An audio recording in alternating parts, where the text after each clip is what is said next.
Howdy, guys, and welcome to Cliff Notes, and welcome to night number 44 of the Overnight Feed recaps for Big Brother Season 26. A good Saturday morning to y'all. Oh, it's Saturday, the start of college football season. Ready for my Aggies. But we've got some Big Brother to talk about first. Now, first of all, yesterday, a little more chill, a little more relaxed than we've had in the past. Is this due to Tucker no longer being in the house? We're beyond the Tucker era. I don't think so. We've still got some wild personalities in this house. A lot of folks that can create all kinds of chaos. I think yesterday and last night was just everyone taking a bit of a collective breath after the last couple of weeks. And they're waiting to see what happens to the veto competition today, because we did have nominations yesterday and we did have conversations that revolved around that. So let's get into it. First of all, as a refresher, Tucker is gone, but in spirit only, because everyone just continually talks about him in the house all day yesterday. His influence is certainly still being seen and will be for a while. Lots of Tucker talk yesterday, but Tucker was evicted on Thursday night. We have the new HOH of Quinn. Yeah, Quinn was HOH. Little bit of a question about who he would nominate. Seemed pretty cut and dried based on his conversations immediately following his victory. But we did have the nominations yesterday. It's still 3 people going up on the block for at least another week. And the 3 people that Quinn has nominated are Angela. No huge surprise there. Robina and Chemo. Yeah, pretty much what he had called out before. No huge changes. As typical, we did not get to see the nomination ceremony. Most people seemed okay with it. Some like Angela, maybe not so much, and we'll cover that in just a second. All right, the feeds came back around 5 o'clock or so, Big Brother time. We see T-Core and Robina in the kitchen getting ready for grill time. They got the backyard back, which tells me that the veto competition is not going to be, well, obviously it's not going to be in the backyard today. It's going to be in the alternative location.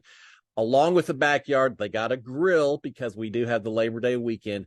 So we've got T-Core and Robina down in the kitchen. I think they're doing guacamole or something in anticipation of having an outdoor grill going on. Chemo, meanwhile, is in the backyard, just dealing with being nominated. Quinn had said there's a chance you would go up, but you won't be the target even if you go up. Well, it still has hit Chemo a little hard. So he's in the backyard, sulking, just thinking about the fact that he's on the block yet again.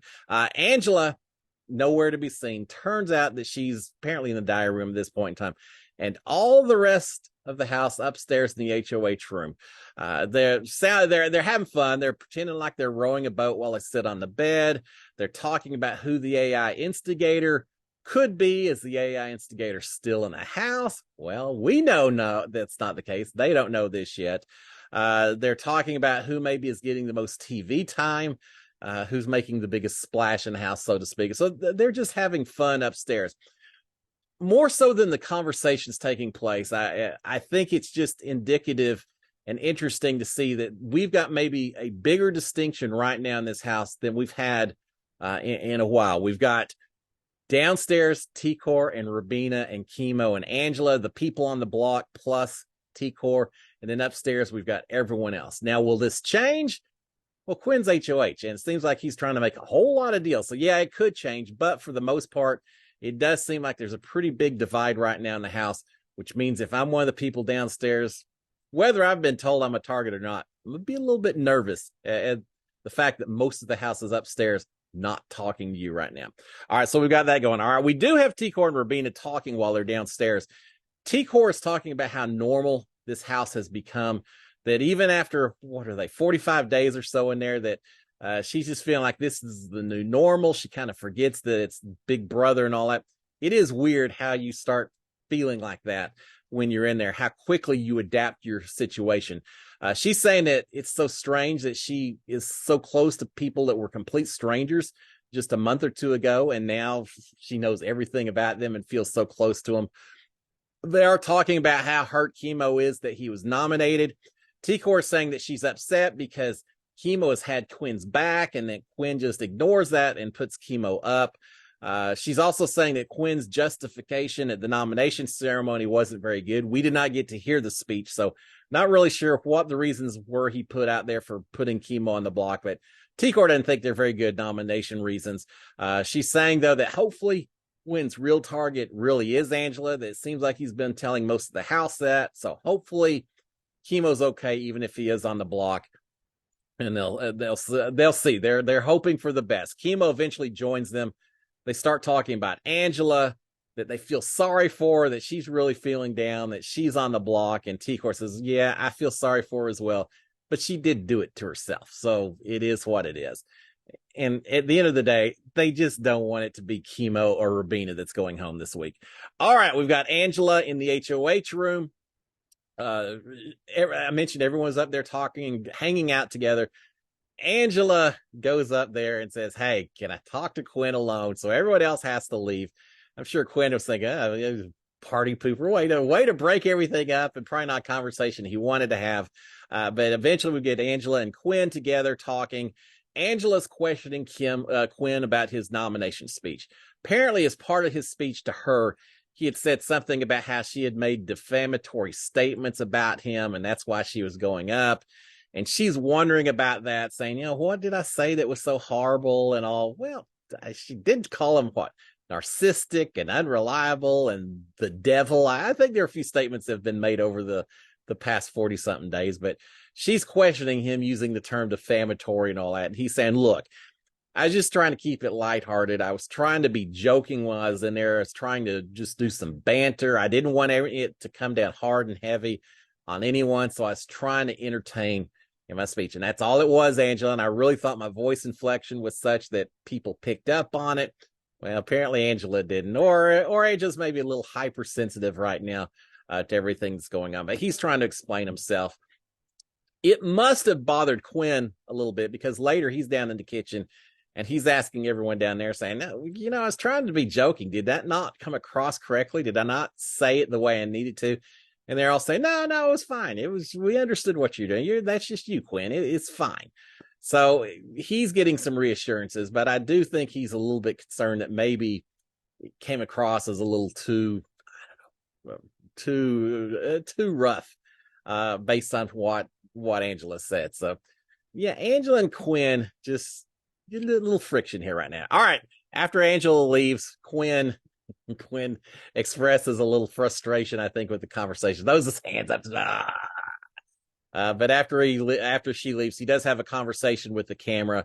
A bunch of different comments he makes real quickly. He's saying, first of all, that Angela is his actual target because she took one of his final 2 seats. I'm not really sure what he meant by that, but basically he just wants Angela gone, which is a little bit of a surprise based on the conversations right after winning HOH. It certainly seemed like maybe Rubina was actually the target and he was just telling everyone Angela was. Well, now talking to cameras, it sounds like maybe, I don't know if it's changed or it's always the case, but now he's saying that Angela is his actual target at this point in time. He's mentioning that during that HOH competition, he went through 50 eggs. It's got to be the chicken coop, right? I think so. We'll find out when we watch the TV episode. But he went through a lot of eggs to win that HOH competition. He's saying that Chemo is just way too paranoid right now. He's recognizing that Chemo really only has T-Core and Rubina to work with at this point in time. Now, later, T-Core and Rubina are talking, and they said something about, Chemo's doing a good job about trying to build back relationships with everyone else in this house. And we did see Chemo hanging around with some other people, but I think it's been too long. I think Chemo has been so focused on T-Core and Rubina and that little group. It's going to be tough to really build a lot more with everyone else. And now there's a price to be paid for that. And Quinn is recognizing that. Quinn is also talking about some of the other people that he's kind of working with in the house. He's saying that Joseph is a snake, that he's going to have to take him out eventually at some point, because he knows that Joseph will take Quinn out if he gets a chance. So he's going to have to go after Joseph somewhere down the road. He's saying he knows that Leah is going to stab him in the back, but he is just too weak to go after her right now. And he realizes that maybe is one of his weaknesses. Leah's got some control over some of the guys in this house, and Quinn's actually recognizing it. Doesn't mean he's going to do something about it, but he's recognizing it. He talks about really liking Mackenzie, that he feels like she's doing well with the game and all of that. He wants to work with her. He says that he doesn't want Mackenzie or Cam, either one, against him, which is one of the reasons he's really trying to align himself with them and make things happen this week while he's got some power. So he's got some protection following in the following weeks. He's counting the jury votes, trying to figure out if he's at final two versus different people, whether he would win or lose. And so he did that for a little while as well. All right, we've got Chelsea outside alone, sitting kind of up by the patio chairs and all that, sitting on the ground, just kind of quiet, reflecting, I think. Joseph eventually comes up and starts talking to her. She's talking about how she's amazed that she's still here, considering that her game got blown up. Joseph is saying, yeah, but your social game is all about you. That's what's working for you. That's why you're doing so well right now. There's lots of talk about Tucker and the eviction and why they did what they did, and just a lot of rehashing of everything that took place there. A little more talk about social game. Joseph is saying that he feels like he could be like Dr. Will, not win any competitions at all, that it's not about competitions, it's all about social game, and that's the way Joseph is going to play the game. At one point, there's a little talk about Quinn, that Chelsea is warning Joseph, saying, hey, Quinn came up and said that he had you in his pocket. And Joseph saying, yeah, I told him to say that because I want people to think that, we're not really, that he's bullying me or something. I don't know. It's just a little conversation there. But anyway, so yeah, they are talking about a lot about social game and where Quinn comes into play with their relationships and all of that. All right, while they're doing that, Angela is also in the backyard, but she's on the other side of the backyard, back of the hammock, looking very distraught. Eventually, she's crying and saying, you just win the veto today, you'll be good. If she doesn't win the veto today, it's going to be a long, long week in the Big Brother house, I do fear. Now, I've seen some people talking about this could be the little mini veto competition, where you stack the little cans or anything with the tweezers. I think that's a very good guess. I actually had forgotten about that, but I think that's a great guess. Could Angela win something like that? Possibly. Yeah, very, very possible that she could. It's going to be a long week. If she wins, it could be a long week with her pulling herself off the block and feeling very empowered. If she doesn't win and she stays on the block, it could be a very long week as well. Angela runs so hot and cold, but she is crying a little bit and just really banking on winning the veto today. Leah eventually comes out and says, look, I just want to check on you. I'm fine. Just need some time. And Leah says, I understand. I'll just give you some quiet time. Cam comes and checks on her as well. So people are concerned about Angela, but she just wants her alone time for a little while. All right, we've got the house guest in the kitchen area playing the most likely game. Who's the most likely to be a nurse? Who's the most likely to go on a talk show? Who's the most likely to hold your head when you're sick at night? A lot of things, just having fun with each other. All right, we do have Chelsea grilling for the house. She's not sure she's doing it correctly in terms of oiling the grill, even just turning on the grill. Cam eventually comes out and helps her, and they got it lit without blowing anything up. It reminds me that we've lost a lot of the alpha males in this house that may know their way around a grill a little bit more than perhaps Leah. But they got it figured out. They cooked up a large, some hamburgers, a whole lot of hot dogs. Be my kind of cookout. It looked all right. So they did eventually cook up a bunch of stuff for their early Labor Day celebration. All right, we've got Kimo and Tikor talking. Kimo is saying that he believes Quinn when he says that Angela is a target. At least he's hoping he believes Quinn. He hopes that's the case. But yeah, he thinks he's probably being sincere when he says that Angela is a target. There's something about Tikor saying, Quinn's not the kind. I don't remember the word she used, but Quinn's not the type that would lie about that. Yeah, if he says it's Angela, then I'm sure it's Angela. So they are feeling like probably that is the case. But Kimo is worried about what others are thinking, that, hey, he may say that I'm not the target, but the fact he put me up still perception-wise could, I'm worried what other people think about my position in this game if he's done that. They are thinking they have the votes to save Kimo no matter what happens. I think they're probably right. I do think Kimo right now, the three on the block, is probably the safest of the three. And they're thinking the same thing. So Tikor saying, yeah, we got the vote. No matter what happens, we still have the votes to save you, Kimo. But Tikor is pointing out that, even if we've got the votes to save you, you don't put up people that you aren't willing to risk. And the fact that Quinn put up Chemo maybe suggests that maybe the bond isn't there that they were hoping was there. At one point, T-Core says something about, if I'd known the Visionaries weren't still a thing, maybe Quinn would have gone up last week. I didn't put them up because theoretically we had that alliance in place. Well, obviously that's not the case. So maybe, knowing what I know now, maybe it should have changed last week. All right. At one point, we've got Cam and Chemo upstairs. We'll call it self-meditating. I think that's the word they use. They got called out by Big Brother. And the only reason I really mention it is because Big Brother seemed a little peeved yesterday at some people resting and all that. Big Brother was very insistent in the way, wake up.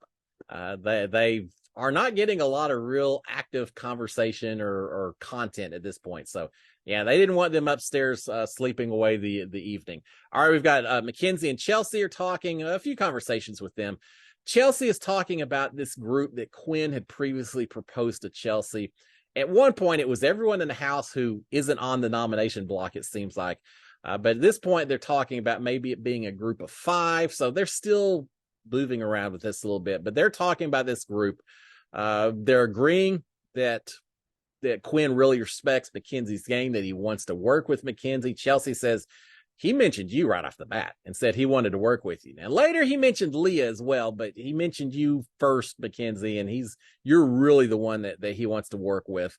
And so, Chelsea is mentioning that Quinn has now mentioned adding Leah in some later conversations, but Mackenzie was there well beforehand. Chelsea's also talking about, we could add maybe Joseph or Cam to this group. I thought they were all part of the group. But again, in front of Mackenzie, we maybe could add Joseph, maybe could add Cam, but they're both talking about how they just do not trust Joseph at all. That I think Chelsea says, even after Joseph knew that Tucker was going home, he still cast a vote for Tucker. Why would he do that? It's not as though Tucker could even help him with a jury vote. And she thinks it's because Joseph feels so safe in this game right now that he's not worried about people coming after him. Even if he votes against the house, he still doesn't feel like people are going to go after him. So they're worried about that. Chelsea's relaying the information or rehashing the information that Joseph had said about not even needing to win any competitions wins, that he was going to be like Dr. Will and win strictly in social game. And he thinks he's playing the best social game in the house. Mackenzie seemed a little perturbed when Chelsea said that Joseph had said that he probably is getting more airtime than anyone else in the house. And Mackenzie says, what are you talking about? He hadn't won anything. I've won 3 competitions. I've been in those AIBB arenas. I had a showmance. There's no way he's got more show to airtime than I have. So both of them kind of dragging Joseph a little bit at this point in time. All right, eventually they did have the dinner time with burgers and hot dogs. And again, a lot of hot dog weenies sitting there ready to be consumed. All right, we've got Quinn and T-Core talking a little bit. Conversations about working with Chelsea and Cam. So again, this is kind of Quinn's tight 4 group that he'd like to work with: Chelsea, Cam, T-Core, and himself. Quinn is now talking about or is adding Chemo and Rubina to this mix as well. He's telling T-Core, saying, people want to work with y'all, so I'd love to bring y'all in as well, especially they want to work with you, T-Core. So Quinn, yet another iteration, another configuration of this alliance, trying to cover all of his bases by adding Quinn and by adding Chemo and Rubina to this group of 4. Isn't he talking about alliance of 2 people that he just put on the block? That's a little tough to throw out there. But Quinn looking at every possible configuration he can to protect him as much as possible. He's HOH this week. Next week, he doesn't have any protection. Quinn trying to create yet another alliance. Not sure that T-Core's really buying it. Of course, she's not going to tell him that. But yeah, I think T-Core's a lot more upset with Quinn. Quinn's not realizing that. Quinn's still thinking he's got this connection because he's talking about working with T-Core and Cam and Chelsea, that he thinks that they're really tight. What he doesn't realize is T-Core really is feeling burned at his nominations. And so the bonds aren't going both directions at this point in time. All right, Chelsea and Mackenzie continuing some of their conversation. Mackenzie says she does not want her name drawn for this veto competition. She doesn't want to participate participate in it because she does not want to win any other competition. She's worried already about being labeled a comp beast. So she wants nothing to do with this veto competition. She also doesn't want the pressure of having to decide if she was to win veto in a worst case scenario. She doesn't want to have the pressure of having to tell someone that she is or isn't going to use a veto. So she wants nothing to do with the veto comp today. Unfortunately, she says that Angela approached her about picking her if she gets house guest choice. And so she says, if Angela picks me, if I go up there, I'm throwing it. And there's no way I want to win this. I don't know who really wants to win this veto competition today. Now, obviously, Angela does. Obviously, Chemo does. And certainly Rubina does. And I suppose Quinn does. So the big players, they would be fine winning the veto. But anyone else, I don't think anyone wants to change it. No one wants to be faced with having to make that decision. I think they're all feeling very much like Mackenzie, which would suggest to me that whoever the two people that are picked, in addition to the four we already know about, probably are not going to win. They're not going to be trying that hard. They're going to let one of the others take it. So we've got a 3 in 4 chance that someone's going to win this thing that's going to pull himself off the block. And then we will see what happens. All right. It's one thing when you have 3 people on the block, a lot more chances that vetoes are going to be used. We've certainly seen vetoes being used more this year than in seasons past, right? All right. We've got Chemo and T-Core talking a little bit. Chemo's worried that, as I just got through saying, Chemo's saying he's worried that no one's going to want to use the veto on him or change the current nominations. I think that's a valid concern. T-Core is saying, even if that's the case, even if you stay on the block, Chemo, we only need 4 votes for you to survive. And I will get you 4 votes. That is not going to be an issue. So she's trying to keep Chemo calm down. T-Core is complaining about Quinn putting up 2 of the people that she trusts the most. Again, Quinn may think he's good with T-Core. Doesn't go the other way. She's very peeved about that. Chemo is saying that he fears that all the rest of the house, everyone that flipped on Tucker, that they have created an alliance, or they're trying to create an alliance. He thinks there may already be one created, and that Quinn is trying to work with them. And that's why Quinn was so quick to flip on them and put them all up on the block, because there's this other group that's formed that Quinn is trying to be a part of. Well, you're almost right. I mean, Quinn's actually more the instigator on it, the creator of it. But certainly you are right. There's this big group on the other side that you are not part of right now, Chemo. T-Core is saying that Quinn can't play in the HOH next week and that he is not safe. So he better be very careful about what he's going to do this week. Chemo is wondering if truly that's the case, if the other side has formed, and if someone was to win this veto, would Quinn potentially put up T-Core as a replacement? Could you have a situation where you have T-Core and Chemo competing with each other at a vote for one of them to go home? Worst case scenario for these guys. So he's worried about that at this point in time. He's also worried that Quinn seems to be protecting Leah and Mackenzie. That he could have gone after either one of those. They weren't certainly part of any big connections anywhere, and yet he left both of them alone.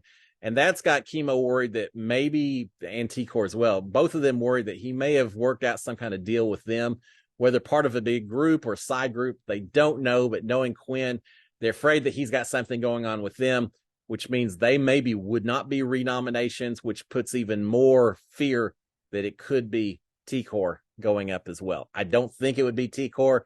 Quinn wants to protect you. He's not putting her up, but that is certainly their fear. All right, we've got Leah and Chemo. Leah and Chemo in the downstairs bathroom, the main bathroom, convincing themselves they're ghost in the bathroom because, I don't know, shampoo bottles keep falling off. Leah's all scared because the light bulb keeps going on and off. So they're just convinced that there are poltergeists in the house.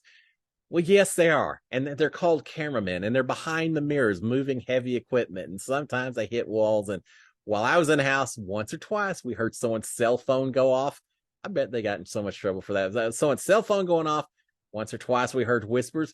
Once we actually, in the bathroom, heard a conversation between 2 people, one person talking about going out afterwards and going and hanging out at some party going on and mentioning a couple of names. And we being the smart ups, so we always say, can we go with you? Can we go with you? And then they got very quiet. So yes, the mice that hang out in this house, or ghost, one or the other, sometimes can get a little more loud than they're supposed to be. So yeah, Leah and Cam have more than anything, I was just blowing off steam, having fun, talking about the ghost in the bathroom. All right. Beetlejuice, Beetlejuice, Beetlejuice. All right. We've got, yeah, I'll probably pay for that. We got Chelsea and Cam and Mackenzie in the bedroom chatting. Chelsea is saying that Joseph said that he would beat Tucker at the end because of his social game. Again, some of the recapping of the same stuff over and over again. They're talking about Joseph playing in every competition and winning nothing. Now, Joseph said before that he didn't really want to win, not to just to the cameras, to us, preseason interview. He wasn't going to try to win a lot of competitions. He thought that would put a target on his back. So is Joseph intentionally throwing these, or is he just really not set up to win a lot of competition? We don't know. I do think he needs to win some eventually. Yes, Dr. Will won with nothing but a social game way back, but in this modern day age of Big Brother, you got to have some comp wins to put on your resume. And I think Joseph may be relying a little too much on the social game, but they're both saying he hadn't won anything. He's competed in more events than anyone else, hadn't won squat. Mackenzie is telling that Chelsea that Quinn wants Angela out now. Chelsea saying, why? I'm just trying to figure out why he wants Angela out so bad. Mackenzie saying it's because he doesn't want her in jury. He knows he would never get her jury vote. So he just doesn't want her in jury, and that's why he wants her gone now as opposed to a week from now, 2 weeks from now, whatever. And Chelsea's all right, that actually makes sense. Chelsea says, in fact, that she is fine getting Angela out right now because she says at that point, we have the numbers. Then we can just, Rubina and Chemo, they'll be easy ones after Angela. So, yeah, if we do Angela now and then we go after them later, whatever. Yeah, that's fine. So they're agreeing that Angela would be perfectly acceptable vote out this week. Cam is talking about it. He's wondering, he's got the concern that if someone pulls himself off the block, could he be the replacement nomination?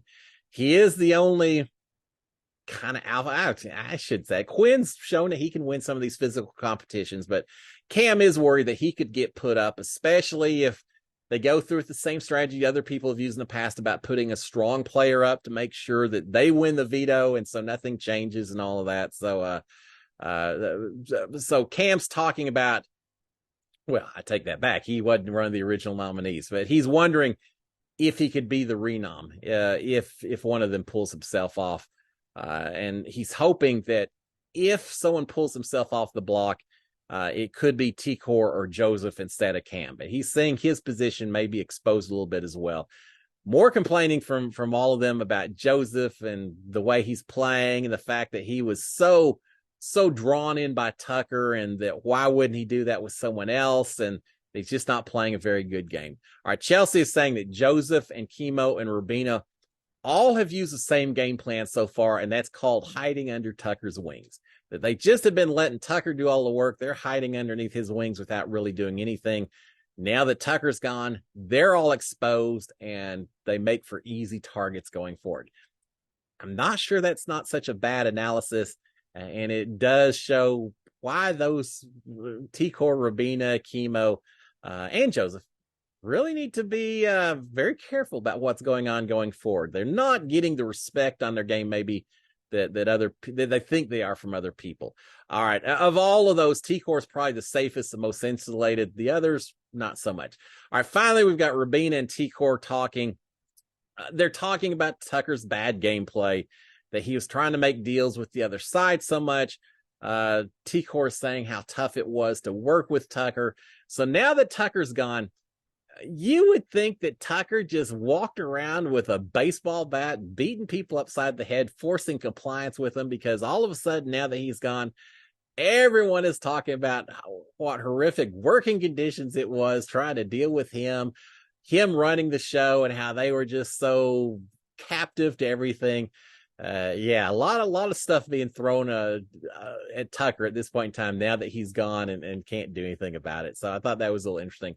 But there you have it, guys. It actually was an early evening. They were told, apparently, or they just are aware, that with the veto draw, veto competition, both, it's going to be an early morning.